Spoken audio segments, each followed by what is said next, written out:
बिस्मिल्लाहिर्रहमानिर्रहीम।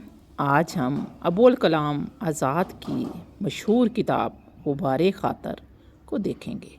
इस वीडियो में आपको गुबारे ख़ातर में लिखे गए खतूत की खसूसियात, उनका तरीक़ेकार, नफ्स मज़मून और इम्तिहानी नुक्ता नज़र से जो अहम सवालात हैं उनके बारे में बताया जाएगा। गुबारे ख़ातर अबुल कलाम आज़ाद की खतूत हैं। ये खतूत उन्होंने नवाब सदर यार जंग मौलाना हबीबुर रहमान ख़ान शेरवानी रईस बेगमपुर ज़िला अलीगढ़ के नाम लिखे।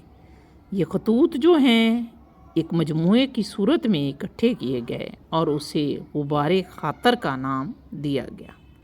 अगर इन खतूत के ज़मानाए तहरीर की बात करें तो जब मौलाना अबुल कलाम को किला अहमद नगर में कैद किया गया था 3 साल के अरसे के लिए 1942 से 1945 में, तो तब उन्होंने ये खतूत लिखे। दरअसल इन खतूत में मौलाना अबुल कलाम आज़ाद ने अपने दिल में आने वाली बातें, अपने दिल का गुबार, अपने बातन में आने वाले ख्यालात को ज़ाहिर किया है और इसी वजह से उन्होंने इन खतूत को गुबारे मनस्त गुबारे ख़ातर से ताबीर किया है। दिल की बातों में से एक बात जो एक ख़त में वो शेरवानी साहब को मुखातिब करके फरमाते हैं ये है, जानता हूँ कि मेरी सदाएं आप तक नहीं पहुँच सकेंगी, ताहम तबे नालाए संज को क्या करूँ कि फरियादो शेवन के बगैर रह नहीं सकती। आप सुन रहे हूँ ना रहे हूँ, मेरे ज़ौक़े मुखातबत के लिए ये ख्याल बस करता है कि रूहे सुखन आपकी तरफ है। सजाद अंसारी ने आज़ाद के बारे में लिखा था कि अगर कुरान उर्दू में नाज़ल होता तो उसके लिए अबुल कलाम की नसर या इकबाल की नज़्म मुंतखब की जाती। यानी मौलाना अबुल कलाम की ज़बान इतनी फसाहत व बलागत रखती है और इन खतूत में इतनी खूबसूरत ज़बान इस्तेमाल हुई है कि इंसान हैरान रह जाता है। इस मजमूए में कुल खतूत 25 हैं और कुल सफ़ात जिन पर ये खतूत लिखे गए हैं वो 517 हैं। गुबारे ख़ातर में जो खतूत लिखे गए हैं वो मकतूब अलैह यानी मौलाना हबीब शेरवानी तक नहीं पहुँचे थे, क्योंकि ये ख़त लिखे ही इसलिए गए थे कि उनके मन का गुबार जो है वो कागज़ों पर ज़ाहिर हो जाए और ना ही इनका मकसद ये था कि इनको शाया किया जाए। गुबारे ख़ातर की पहली दफ़ा अशात जो है मोहम्मद अजमल ख़ान ने 1946 में मुरतब करके की और उन्होंने इन्हें शाया करते हुए साथ एक मुकदमा भी लिखा। गुबारे ख़ातर के खतूत में सबसे ज़्यादा ज़िक्र चाय का है, क्योंकि अबुल कलाम आज़ाद को चाय बहुत पसंद थी। इसके अलावा वाइट जैस्मिन या चंबेली अबुल कलाम आज़ाद को बहुत पसंद थी और उसे वो गोरी चंबेली कहते थे, उसका भी इन खतूत में ज़िक्र है। गालिब के अशार और गालिब की शायरी को बहुत खूबसूरती से इन खतूत में इस्तेमाल किया गया है।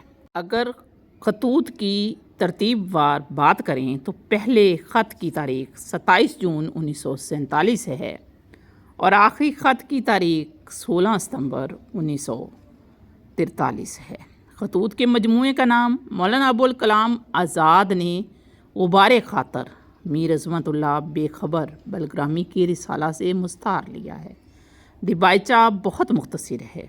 एक फ़ारसी शेर दिबाइचे में है जो इस खतूत के मजमूए के नाम की तरफ इशारा करता है। वो पर्स ताचे नविश्त अस्त कलिक का सरमा ख़ते गुबारे मनस्त गुबारे ख़ातर माँ। हकीम अजमल ख़ान ने बहुत ज़्यादा असरार किया तो ये किताब शाया हुई। अगर बात पहले ख़त की करें तो उसका अनुमान शिमला है और पहले ख़त का मज़मून निहायत मुख्तसर है।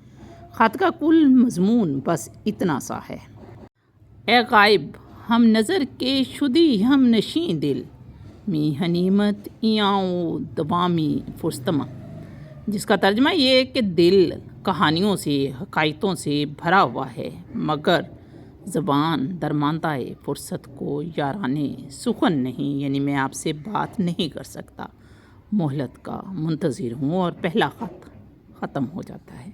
دوسرے خط کا عنوان ہے مکتوب سری نگر ہاؤس بوٹ سری نگر 24 اگست 1945۔ تیسرے خط کا عنوان ہے مکتوب نسیم باغ۔ چوتھے خط کا عنوان ہے مکتوب سفر۔ پانچویں خط کا عنوان داستان بے ستون کوہکن۔ نویں خط کا عنوان حکایت بادہ و تریاق۔ چائے کی جزیات کا ذکر خط نمبر 15 میں ہے۔ 18ویں خط کا عنوان حکایت زاغ و بلبل ہے، اور اس میں ایک محمود صاحب کا بھی ذکر ہے جو چونٹی اور گوریوں کو دانہ دیتے ہیں مگر کنوؤں سے پریشان ہو جاتے ہیں۔ خط نمبر 19 اور 20 میں چڑیا اور چڑے کی کہانی ہے۔ آخری خط طویل ہے جو 26 صفحے پر مشتمل ہے، اور اس میں موسیقی کے حوالے سے بات کی گئی ہے۔